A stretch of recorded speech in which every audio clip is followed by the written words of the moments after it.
Welcome back to my channel. ఈరోజు మనం types of kidney diseases కోసం తెలుసుకుందాం.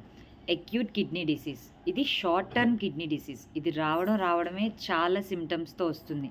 తల తిరగడం, వామిటింగ్స్ అనిపించడం, మాటికి కూడా యూరినేషన్ వచ్చినట్టు ఉండడం, బట్ యూరిన్ కంటెంట్ అనేది చాలా తక్కువ రావడం, రెగ్యులర్గా యూరినేట్ చేసే క్వాంటిటీ కంటే చాలా తక్కువగా వస్తుంది యూరినేషన్, బబ్లీగా రావడం.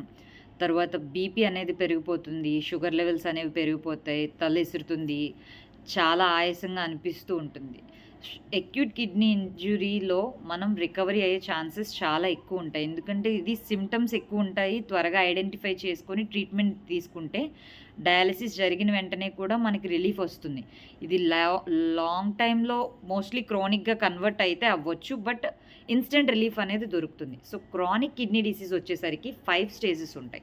స్టేజ్ 1, 2, 3లో మనం మెడికేషన్ ద్వారా మేనేజ్ చేసుకోవచ్చు. స్టేజ్ 4, 5లో మెడికల్ మేనేజ్మెంట్ అనేది పనిచేయదు. ఖచ్చితంగా పేషెంట్కి ట్రీట్మెంట్ అనేది జరగాలి.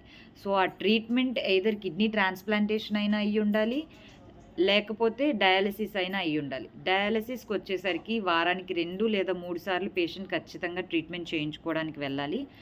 ట్రాన్స్ప్లాంటేషన్ వచ్చేసరికి మన రిలేటివ్స్ ఎవరైనా ఉంటే, డోనర్స్ ఉంటే ఖచ్చితంగా ట్రాన్స్ప్లాంట్ చేయించుకునే ఛాన్సెస్ ఉంటాయి. సో స్టేజ్ 5 రాకుండా కిడ్నీ డిసీజ్ని ఎర్లీ డయాగ్నోసిస్ చేసి ఐడెంటిఫై చేసుకోవాలి అంటే ఖచ్చితంగా బ్లడ్ అండ్ యూరిన్ టెస్ట్ అనేవి మ్యాండిటరీ. రీనల్ ఫంక్షన్ టెస్ట్ అంటే కిడ్నీ పరీక్ష.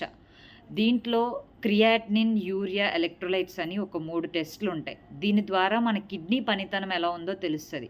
అలా యూరిన్ అనాలిసిస్కి వచ్చేసరికి GFR రేట్ అని ఒకటి ఉంటుంది. దాని ద్వారా కిడ్నీ ఎంతవరకు పనిచేస్తుంది అన్నది మనకు ఖచ్చితంగా తెలుస్తుంది.